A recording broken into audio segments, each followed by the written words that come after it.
What's up, guys? It's Lord Saint, and today we're gonna repot one of my semi-neglected Anthurium, and we're gonna talk about my new Anthurium ingredients, my mix.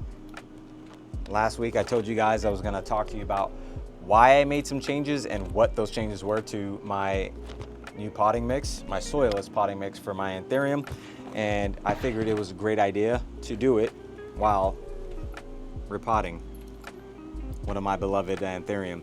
Now this one right here is definitely Magnificum in it. I don't have a positive ID, but I do know that it is probably, or I speculate that it's probably a crystal mag, but it is a very beautiful Anthurium. It is actually the mother to my most recent hybrid, which was the Mag Dark Pap. Let's get started. Let's not hold you guys today. I am outside and you see the shade house. I am making major improvement here in the shade house.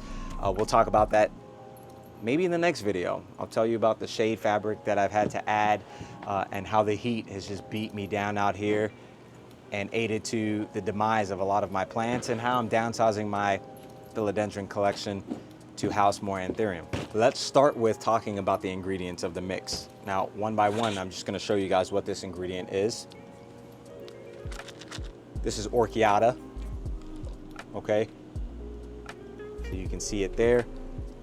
Now, Orchiata is pretty much my bark substitute. This is mostly known as an orchid substrate, but works beautifully for Anthurium. You've heard me say in my previous videos, the roots of Anthuriums act very much like orchids, in my opinion. I'm not a botanist, I'm just telling you what I see in my collection.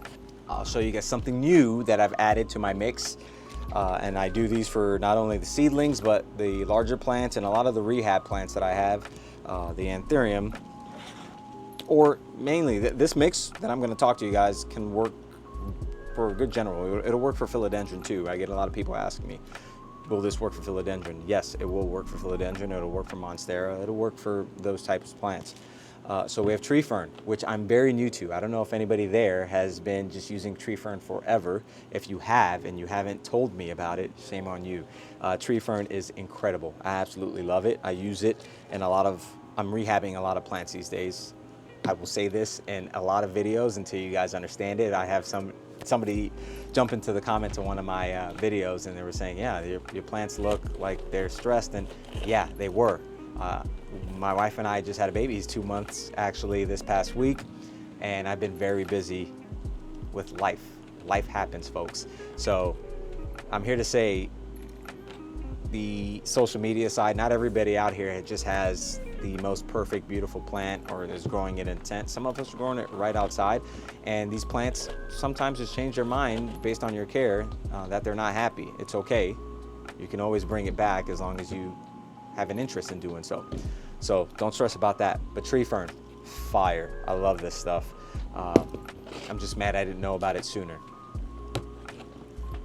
I'm keeping it with the perlite. I love the perlite. This is size 3 perlite. I know recently I've had some issues finding size 3 perlite, but I don't know if there was a shortage or what was going on. Everywhere I went, nobody had size 3 perlite. And that was, I think it's Mother Earth. I couldn't find it anywhere, but now you can find it, or you can find any chunky perlite online. You can order from wherever you like to order from, Amazon, wherever you like to order from. But size 3 is what I use for the larger and majority of my Anthurium is to get to medium and larger size. And cocoa chips. I love cocoa chips. This is a large portion of my mix is cocoa chips. Just like the spacing, the water retention, the properties of it. I don't know if a lot of you are washing your cocoa chips.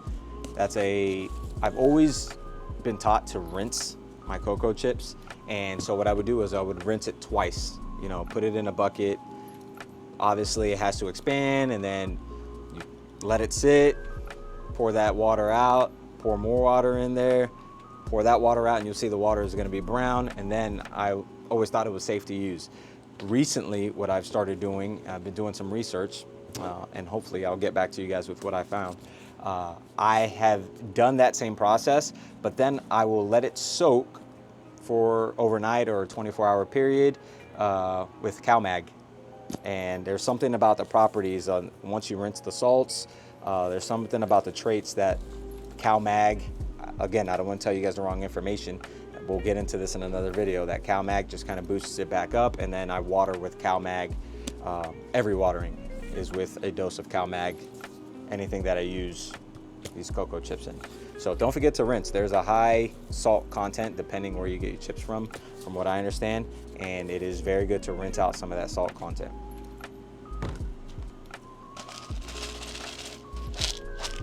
Charcoal, good old faithful charcoal. Charcoal is supposed to have some cleansing aspects to it. It's also good for spacing. It adds a layer of extra chunkiness to my mix. So I use charcoal as well. And I will ask anybody that's going to ask the ratio. Normally I just eyeball my ratios. I make it as chunky as possible. Again, majority of it is the main 3 ingredients are orchiata, perlite, and cocoa chips. So let's say 1, 1, 1, and then half of bark and half of charcoal. Now this can change based on what you like. I know people that grow Anthuriums purely in tree fern fiber.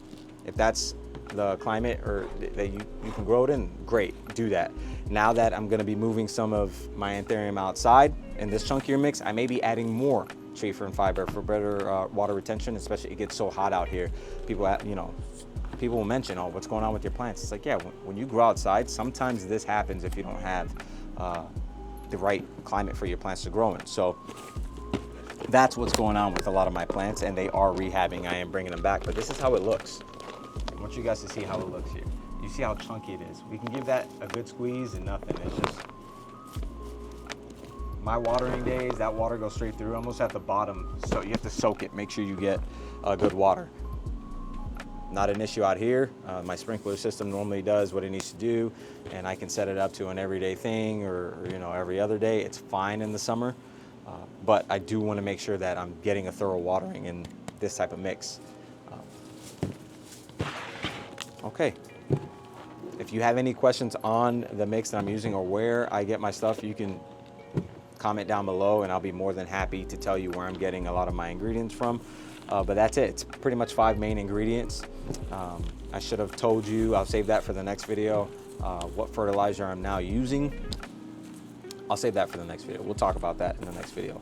Let's just get to repotting this, much needed. Now this actually started to get a lot worse. I've been busy. My dogs are running around in my patio area on a very windy day. It was the perfect storm, we'll call it. And this fell over. Luckily, none of the foliage snapped or anything like that. It just fell over. The potting mix kind of fell out of the pot as it was on an elevated surface, and my wife didn't know what to do with it, and she had the baby. So by the time I got home, I tried to scoop everything in, and we're about like 5 days later. That's how busy I've been with my family and work. That's the reality of it all. But that's okay. This plant is very much alive. There's nothing wrong with it. But I do want to repot it into a taller pot. So I can take advantage of these roots here that are trying to navigate. So that's what we're gonna do. We're gonna continue to keep it into a chunky mix, because the plan is to bring it back out here and have a much nicer, larger Anthurium area in my yard. So let's get straight to that. I'm gonna pull this out, and it shouldn't be hard because it just fell 5 days ago, right? There we go. You can see majority of it is healthy. It's already in a chunky mix. I see white roots, green, white roots, which is a good sign. I'm not gonna disturb this too much at all. I'm gonna keep it just like this. I don't like disturbing. I know when I first started collecting plants, which is, geez, when was it? 2020. I would thoroughly, if I repotted a plant, I would like take it all apart, knock all the dirt off, and do all this stuff, and then rinse the roots and make sure everything was good, take a look, and then repot it. Just stressing the plant out, in my opinion. So majority of my repots, I leave the root ball alone unless I need to get rid of the potting mix. Now this is all soilless. If you're thinking, just think of the ingredients that I said. There's no soil. I don't use any dirt in my mix. So this is good. It's easy. I can feel like this will fall apart. If I keep tapping it, it's just gonna fall apart. So I'm gonna leave that as such. Now what I like to do is I like to just pre-fit my pots just to see what's going on, if it'll fit well. Now this is actually pretty snug, but I think it'll be perfect for this to continue. I have some space at the bottom there, and then I have enough at the top where I can just layer some around those area roots and take advantage of more roots of this plant. Now eventually I'm probably going to propagate and chop, which is why I want to grow these roots out. I want to foster growth in this area, so when I chop it I have a good root base, and then the bottom can start off on it as its own new plant, because who wouldn't want two of these? Just beautiful features on this plant. So now that I've pre-fit it, I'm ready to go. So we've got that. So here we are. That's our mix, our chunky mix, and we're just gonna start putting some of our mix in there. Now, as I've said in previous videos, I use double dose fertilizer. I don't know if it's terrible, but especially out here when I'm growing outside, I use slow release pellets. Osmocote is normally what I use. I use 6-month Osmocote. They say in very tropical regions that you need to replenish your Osmocote sooner than you normally would. So if it says 6 months, good, yeah, right. It's so hot, humid that they'll dissipate a lot faster, and you end up needing to replenish much sooner. Look at that, that's such a snug fit in there. I mean, obviously I'm gonna have to get around the corners. Actually, I can do it with the existing, yeah, I can just massage the corners and that'll get some of, but I'm gonna have to get a good layer of potting mix into the corners here. Okay, so now here we are, and we're just going to continue to fill what we have here. Now this would normally be the time that I place some Osmocote in here. Now I can always massage it into the top coat. I don't have it readily available, and I'm not too worried about that. I can always, this mix is so chunky, I can always massage the Osmocote back in later on. And like I said, I am using a new fertilizer. So maybe I'll just use this, I'll pot this one up without the Osmocote. Who knows? I'll make that decision later if I want to add it or not. So I'm just going to continue to massage it only because this one was such a snug fit. Normally you just pour that right in. See what we have there. Now if you have, normally I keep a piece of bamboo handy, and I will take this bamboo and I'll just make sure, I'll get the sides and I'll just agitate the sides a little bit.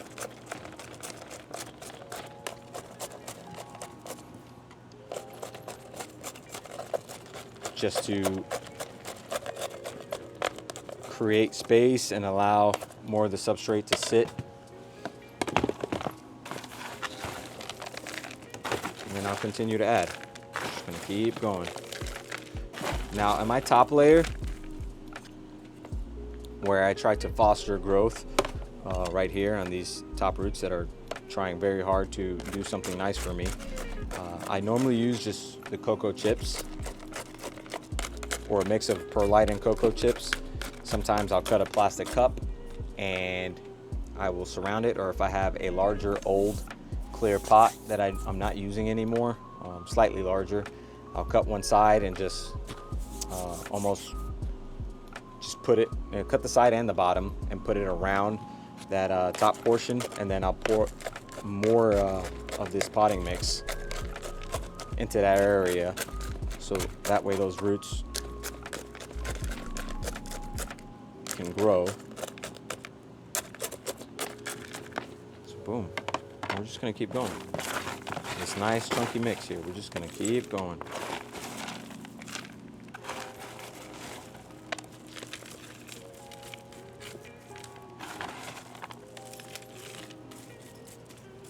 Yeah. So later on, what I'll do, and I need to go actually deeper. I'm not gonna bore you guys with that. That's what she said, right? That's what's going on in my head. There we go.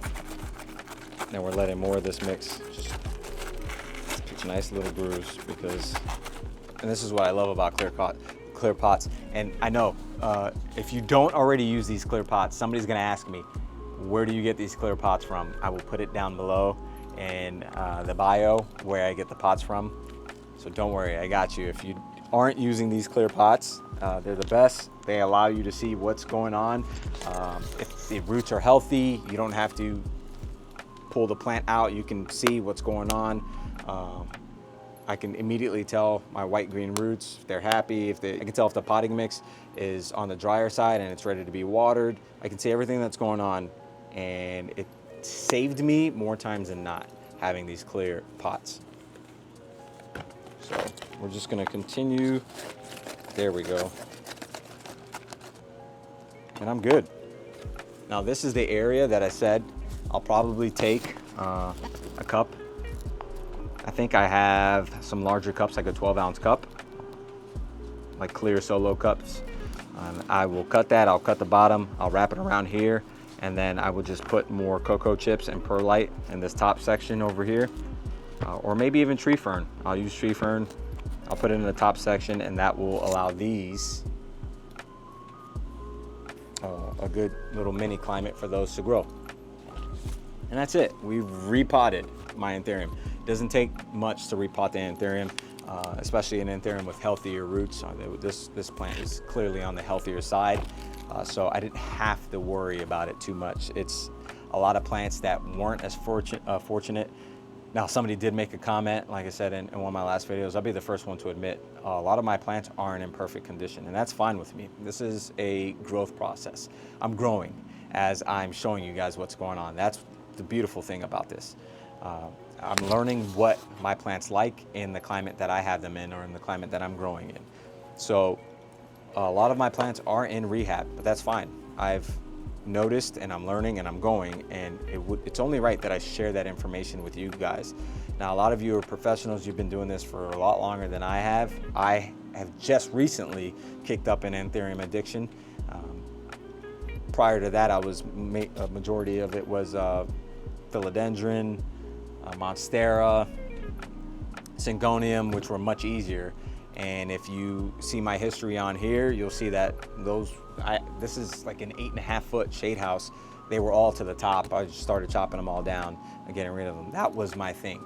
So Anthurium is much of a learning process for me at this point.